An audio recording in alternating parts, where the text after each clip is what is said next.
नमस्कार। आज हम सब मिलकर इतिहास के उस दौर में चलेंगे जब एक नए आज़ाद भारत की नींव रखी जा रही थी।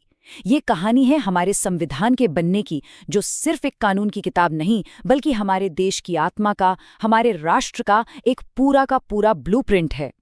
तो इस पूरी कहानी को समझने के लिए हम 5 हिस्सों से गुजरेंगे। पहले देखेंगे कि भारत को इस ब्लूप्रिंट की जरूरत ही क्यों पड़ी। फिर जानेंगे कि इसके आर्किटेक्ट्स यानी इसे बनाने वाले कौन थे। तीसरा, बंटवारे के मुश्किल दौर में इसे कैसे लिखा गया। चौथा, इसके पीछे के बड़े आइडियाज क्या थे। और आखिर में ये कैसे भारत की वो नियम पुस्तिका बनी जो आज भी कायम है। तो चलिए सबसे पहले सवाल से ही शुरू करते हैं। आज़ादी के उस ऐतिहासिक मोड़ पर आखिर एक नए संविधान की, एक नई नियम पुस्तिका की जरूरत ही क्या थी। जरा सोचकर देखिए, एक ऐसा देश जो अभी अभी आज़ाद हुआ है, जहां सैकड़ों भाषाएं, अनगिनत धर्म और संस्कृतियां हैं। इतने बड़े और अलग अलग तरह के लोगों से भरे देश के लिए एक रूल बुक, एक नियम पुस्तिका कैसे लिखी जाए जो सबको मंजूर हो। यही वो पहाड़ जैसी चुनौती थी जिसका सामना हमारे संस्थापकों को करना था। अच्छा, आगे बढ़ने से पहले ये समझ लेते हैं कि आखिर ये संविधान होता क्या है। बहुत ही आसान भाषा में कहें तो ये किसी भी देश के लिए रूल्स ऑफ द गेम जैसा है। ये वो किताब है जो बताती है कि देश के कानून कौन बनाएगा, यानी हमारी विधायिका। उन कानूनों को लागू कौन करेगा, यानी कार्यपालिका। और अगर कोई नियम तोड़ेगा तो इंसाफ कौन करेगा, यानी न्यायपालिका। तो फिर वो कौन लोग थे, वो कौन से आर्किटेक्ट्स थे जिन्हें ये ऐतिहासिक ब्लूप्रिंट डिजाइन करने की जिम्मेदारी दी गई। आइए अब उनसे मिलते हैं। देखिए, इस टीम को बनाने के लिए ना 2 तरह के लोग चुने गए थे। एक थे निर्वाचित, जिन्हें उस वक्त के लोगों ने वोट दे के चुना था, और दूसरे थे मनोनीत, जिन्हें जो रियासतें थी उनके प्रमुखों ने बिना वोटिंग के सीधे चुनकर भेजा था। इन्हीं दोनों तरह के प्रतिनिधियों से मिलकर बनी थी हमारी संविधान सभा। इस सभा के बनने की कहानी शुरू होती है दूसरे विश्व युद्ध के ठीक बाद।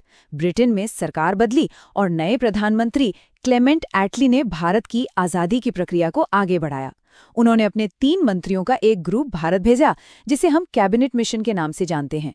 और इसी मिशन की सलाह पर 6 दिसंबर 1946 को उस महान सभा की स्थापना हुई, जिसका काम था भारत का संविधान लिखना। तो शुरू में इस सभा में कुल 389 सीटें थीं। अब ये बंटी कैसे थी?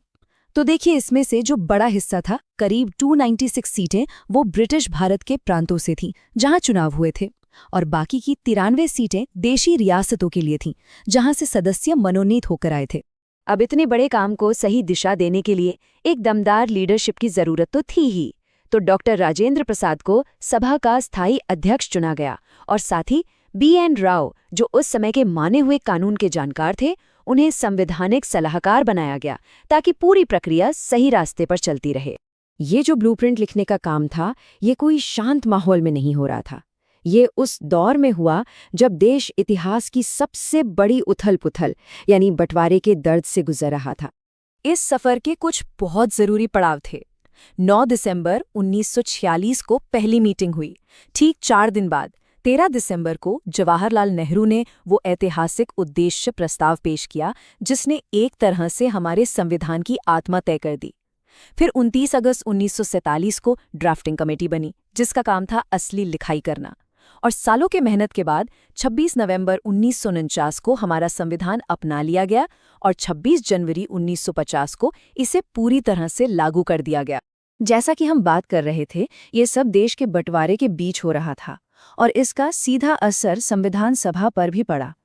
जब पाकिस्तान बना तो जो 90 सदस्य उन इलाकों से आते थे, वो पाकिस्तान की संविधान सभा में चले गए, और इस तरह हमारी सभा में सदस्यों की संख्या 389 से घटकर 299 रह गई। तो इस पूरे महायज्ञ में वक्त कितना लगा? कुल 2 साल, 11 महीने और 18 दिन। ये नंबर अपने आप में बताता है कि ये काम कितना बड़ा था, कितनी मेहनत लगी होगी, और हर एक बात पर कितनी गहरी बहस हुई होगी। ये कोई जल्दबाजी में बनाया गया दस्तावेज बिल्कुल नहीं था। और इस पूरी प्रक्रिया के जो सूत्रधार थे, जिन्हें भारतीय संविधान का मुख्य वास्तुकार या चीफ आर्किटेक्ट भी कहा जाता है, वो थे डॉक्टर BR अम्बेडकर। वो 7 सदस्यों वाली प्रारूप समिति यानी ड्राफ्टिंग कमेटी के अध्यक्ष थे। असल में संविधान के अंतिम रूप को गढ़ने में उनकी समझ और दूरदर्शिता का बहुत बड़ा हाथ था। तो चलिए अब जरा इस ब्लूप्रिंट के अंदर झांक कर देखते हैं। आखिर इसमें लिखा क्या गया, इसके जो मुख्य विचार थे वो आए कहाँ से थे। हमारे संविधान बनाने वालों ने एक बहुत ही समझदारी का काम किया। उन्होंने हर चीज को जीरो से शुरू करने के बजाय दुनिया भर के लोकतंत्रों से सीखा। उन्होंने लगभग 60 देशों के संविधानों को बहुत गहराई से पढ़ा और जो जो अच्छी बातें भारत के लिए सही लगी उन्हें अपना लिया।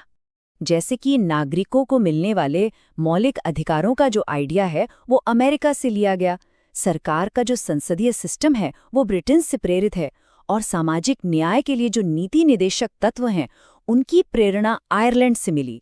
मतलब दुनिया भर के अच्छे विचारों को भारतीय जरूरतों के हिसाब से ढाला गया। लेकिन सबसे बड़ी प्रेरणा तो भारत के लोग खुद थे और ये बात संविधान की पहली लाइन में ही साफ हो जाती है। हम भारत के लोग। ये सिर्फ कुछ शब्द नहीं है, ये एक ऐलान है कि इस देश की असली ताकत किसी राजा या सरकार के पास नहीं बल्कि भारत की जनता के हाथों में है। प्रस्तावना में ही हमारे देश के 5 मूल सिद्धांत भी बताए गए हैं। सॉवरेन यानी हम अपने फैसले खुद लेंगे। सोशलिस्ट मतलब समाज में बराबरी लाने की कोशिश करेंगे। सेक्युलर यानी देश का कोई धर्म नहीं होगा। डेमोक्रेटिक यानी लोगों के द्वारा चुनी हुई सरकार होगी। और रिपब्लिक मतलब देश का मुखिया कोई राजा रानी नहीं बल्कि चुना हुआ व्यक्ति होगा। चलिए अब इस कहानी के आखिरी पड़ाव पर चलते हैं। देखते हैं कि ये संविधान कैसे लागू हुआ और आज भी ये हमारे लिए एक जिंदा विरासत क्यों है। ये एक बड़ी मजेदार बात है कि भारत का संविधान दुनिया का सबसे लंबा लिखा हुआ संविधान है और ऐसा इसलिए है क्योंकि हमारे देश में इतनी ज्यादा विविधता है कि हर चीज को बहुत विस्तार से लिखने की जरूरत थी ताकि कोई कंफ्यूजन ना रहे। और ये है वो तारीख 26 जनवरी 1950। ये वो दिन था जब भारत पूरी तरह से एक संप्रभु गणराज्य बना। इसी ऐतिहासिक दिन की याद में हम सब हर साल गणतंत्र दिवस मनाते हैं। तो आज 75 साल से भी ज्यादा समय के बाद हमारे संस्थापकों का बनाया हुआ ये ब्लूप्रिंट हमारे लिए क्या मायने रखता है। देखिए, ये सिर्फ एक पुरानी किताब नहीं है, ये हमारे अधिकारों की गारंटी है, हमारी उम्मीदों का प्रतीक है और एक देश के तौर पर हमारे सफर का नक्शा है। ये एक ऐसा सवाल है जिस पर हम सभी को सोचना चाहिए।